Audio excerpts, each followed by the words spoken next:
Hello everyone, this is Erik, the Asian movie enthusiast. So let us continue with my DVD collection here. Our first film tonight is one that I covered in my Asian horror playlist, and that is Red Spell. Spells red. And yes, if you haven't guessed, this is another one of those loony Hong Kong sorcery films from the 1980s. If you want my mini review, check out my Asian horror playlist from the 80s. You get this was a pretty good one. Get the typical spell casting stuff in this, some pretty good, witchcraft, I guess you could say. A TV producer and his program host go to Malaysia to shoot a special feature about a wicked dwarf, and things, as you might expect, go pretty bad for them. So yeah, Red spells red. This is not as good as, the best of the Hong Kong sorcery flicks like The Boxer's Omen, but again, if you get into that type of thing, it's not a bad one to check out. No special features on this, pretty low-grade DVD, but it works. Again, if you just want a rundown on all these Hong Kong sorcery films from the 80s, just check out my Asian horror playlist from that decade. And one that was released a little bit later, in the early 90s, is the Category 3 film that could be one of my absolute favorite Category 3 films from Hong Kong, and that is Run and Kill.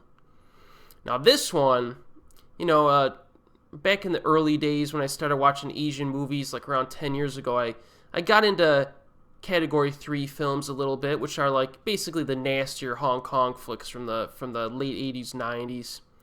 But Run and Kill was one that slipped under the radar. This one surprised me. It's about an average guy who gets drunk one night and makes a really bad decision. Really bad. And that sets into motion just a whole ton of violence. And Simon Yam is in this. Our boy Simon Yam, and this is probably one of his best performances of his career, probably the most menacing performance of his career as well. I know people talk about Dr. Lamb, which was a pretty disappointing Category 3 movie in my opinion, that starred Simon Yam, but his performance in Run and Kill is way better. I mean, I'm not going to say anything, because I'll let you experience his craziness for yourself. But he's the bad guy in this one. And this has a few really shocking scenes down the stretch. There's one scene right near the end. I mean, the finale of this one is basically everything you want in a Category 3 Hong Kong film, where it's just a violent slugfest to the death. And you get a really disturbing death scene just prior to that. So yeah, Run and Kill. This is definitely, again, one of my favorite Category 3 films. It's more of a thriller than like an action or a horror film, but this one brings the goods. I liked it.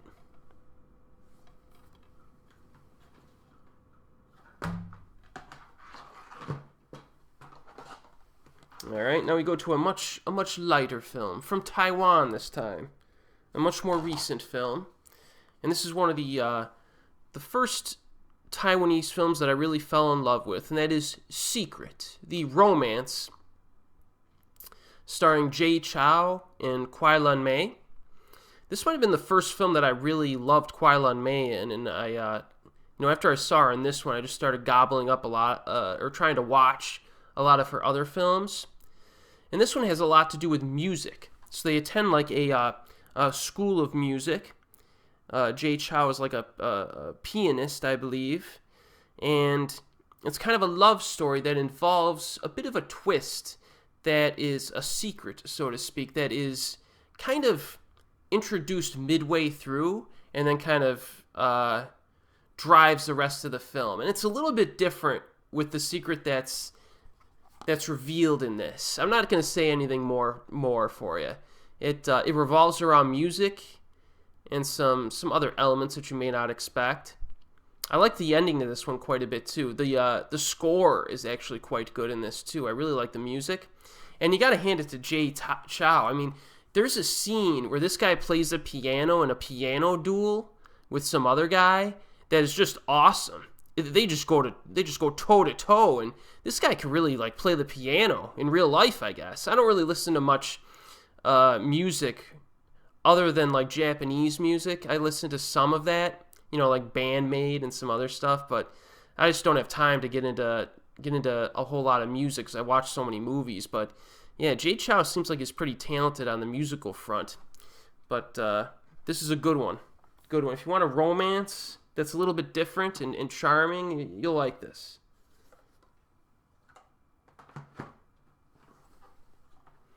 Alright, the next one here I covered on my channel in a separate review.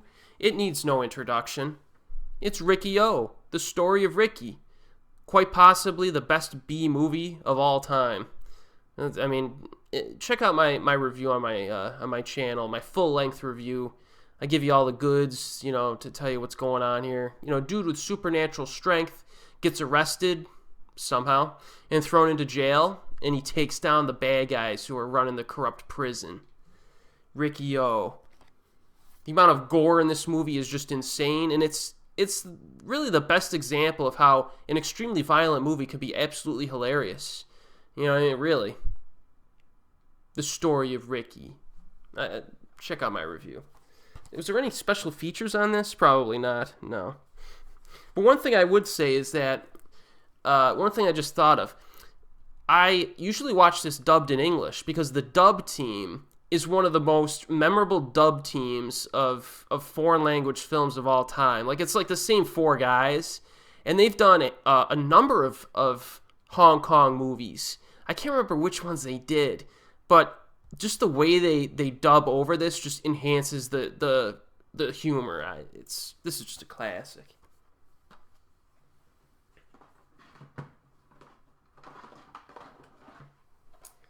All right, we got another one that I'm sure is probably under your radar, but it shouldn't be. She Shoots Straight. This is one of the more impressive Girls with Guns films that I've seen. You got, let's see here, it's directed by Corey Yuen.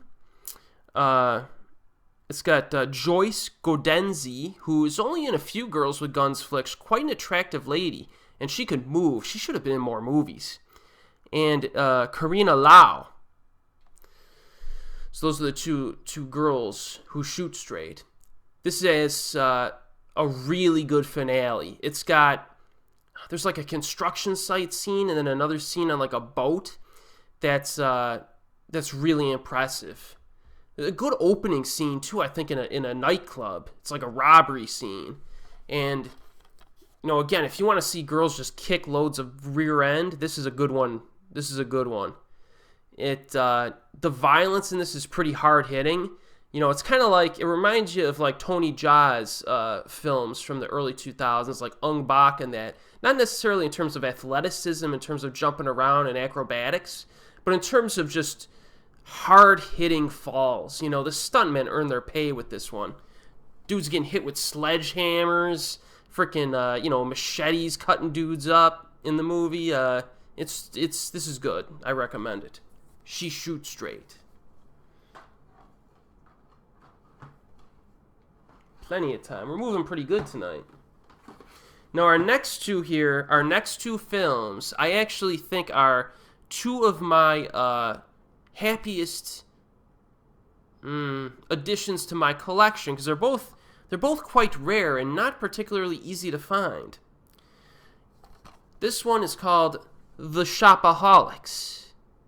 All right, you got Cecilia Chung, who I always liked back in the day. You got Jordan Chan and Lau Ching Wan. This one's a little different. It basically takes place mostly in a shopping mall. And you have the main characters in this. This is a comedy, like a romantic comedy. And they suffer from like compulsive shopping disorders. And it's a pretty funny movie. It's pretty silly. But this is one of the fastest paced movies you'll ever see in your frickin' life. I mean, it's just like, this is kind of like the madcap style of just the amount of energy in this movie. It just goes and it goes and it goes. And, the finale in this, for example, it must last like 10, 15 minutes. And at first you're thinking like, what's the point in all this madness, And it eventually does kind of have a point at the end, and I kind of liked it. yeah, this is pretty interesting. It's very entertaining, a little bit different. Once every few years, I just get a real urge to rewatch this. So I'm glad it's in my collection. Shopaholics.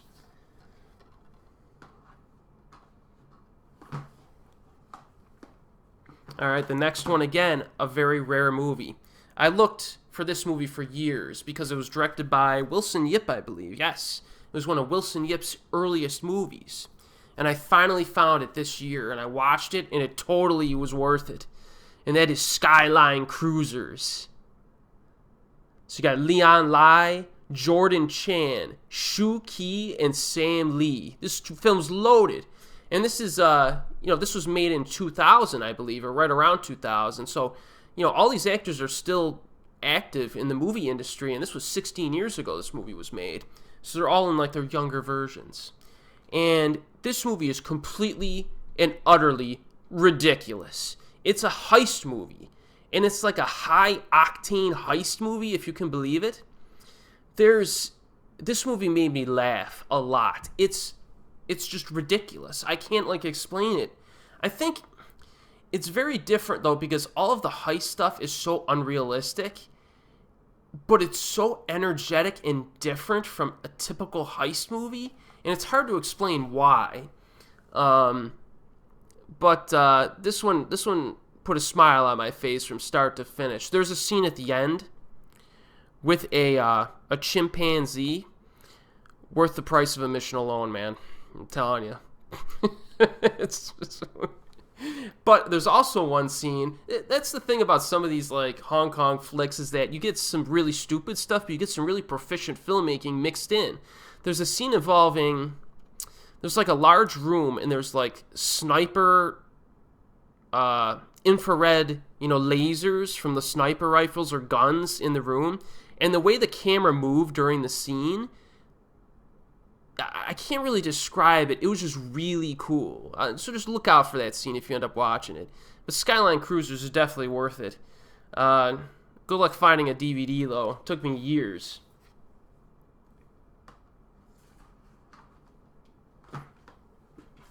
Oh, this is a big one coming up. It's a big one for me, not so much everyone else. Alright, so when people say, how did you get into Asian movies? I tell them the typical stuff. I watched a lot of Bruce Lee's movies, Jackie Chan, Chow Yun-fat, Jet Li. But one of the ones that really kind of helped me branch out was this one. And that is So Close. So you got Shu Ki, Zhao Wei, and Karen Mok. You also have Yasuaki Kurata in this.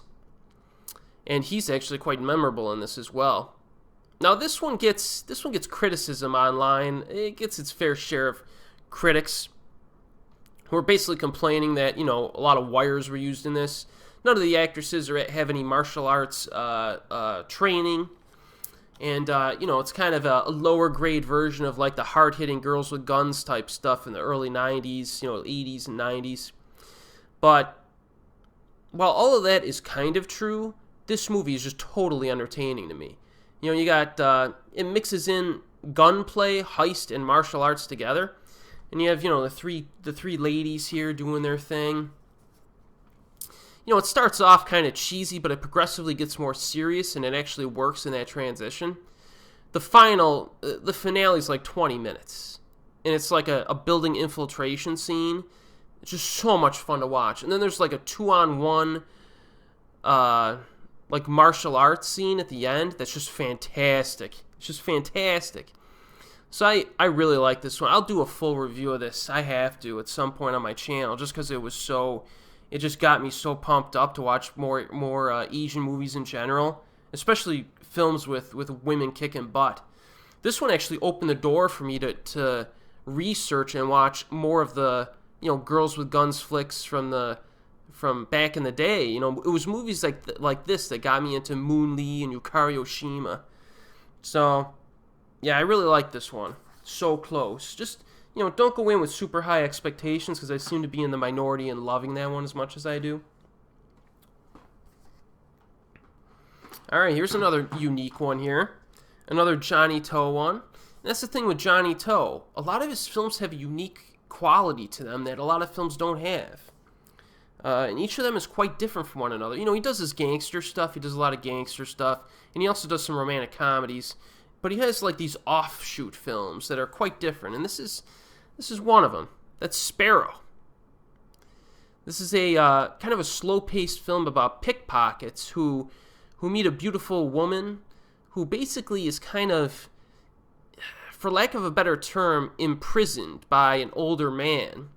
He has her passport, and he will not let her leave the country to meet her love, her lost love, I guess, who's in a different country. So these pickpockets basically interact with her, and that's all I'll tell you. But yeah, this is very different. It's very pleasant. This is like one of the most pleasant movies I have in my collection.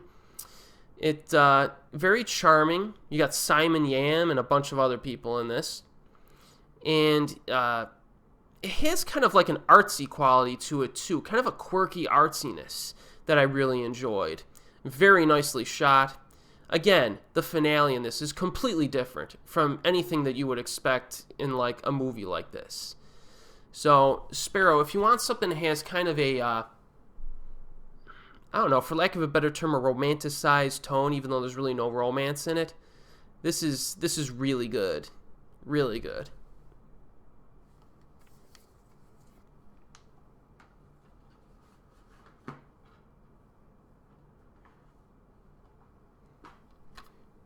All right, got some more time here. Here's another one I think is underrated that people complain about all the time. Special ID. Donnie Yen came out, I think, in 2013. Basic, gangster action flick. Donnie's like undercover, and he's trying to take down gangsters like who's in this? Andy On, I think, is the main bad guy in this. Colin Shaw makes like a cameo. But this is solid. It's got good action set pieces to it. The story's not that great. It's got some cheesy humor to it that I actually kind of liked. I also like the lead actress quite a bit, too. Forgot her name. But she's... Oh, it's probably right here. Oh, what's her name? Doesn't even say. Thanks. But she's good. And, the final action scenes, like a pretty good 15-minute one. Car chase transitioning to a one-on-one fight. The action choreography in this is scrappy. It's not as clean as a lot of other ones, and it makes it seem more realistic. People like trip. All the moves aren't perfectly executed. And because it's kind of sloppy a little bit on purpose, but still well choreographed, I think it gives it a little bit of its own touch in the action design. Again, a lot of people don't like this one. I have no idea why. But the one thing I didn't like was the sound design. It sounded real cheap on this for some unknown reason. But yeah, Special ID. This was kind of Donnie's return to contemporary action. For like half a decade there, he was doing a lot of good stuff, but a lot of it was like period pieces. And it kind of got repetitive after a while. I was glad to see him return to the urban landscape. I like this one. Special ID.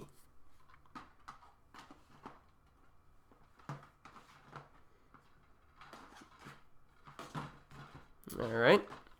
And our next film here is the companion piece to Beast Stalker. Remember how we covered Beast Stalker in an earlier video here in this playlist? This is the Stool Pigeon, which is also directed by Dante Lamb. And it's really kind of a companion piece because you have the same actors, but in different roles. And it's a thriller again. And this one really kind of deals with, the morality of using low-level criminals and coercing them into taking dangerous undercover positions for the police's advantage. That's kind of the main premise in this. You got, let's see, who is in this? Nick Chung, who's grown on me significantly. He's really good. And Nicholas, okay, I'm going to try to pronounce his name correctly. Nicholas Che. I'm going to go with Che this time instead of Tsi like I have been saying. Nicholas Che, that's my attempt. And then Kwai-Lun Mei again. Kwai-Lun Mei kind of adds some spice to this. She's the love interest of Nicholas's character, kind of. and she adds some spice. She's pretty spunky. There's a few really good scenes in this. There's a suspenseful scene in like an abandoned school, I believe, at the end. It's pretty intense and quite satisfying. This is very good. Stool Pigeon. Again, this one, double feature, baby. You want a double feature? Watch the Bee Stalker and the Stool Pigeon back to back. You can thank me later. All right. So that will be it for tonight. And be sure to join me in my next part, because I think I could get the rest in one more part. So let's do it. I'll see you next time.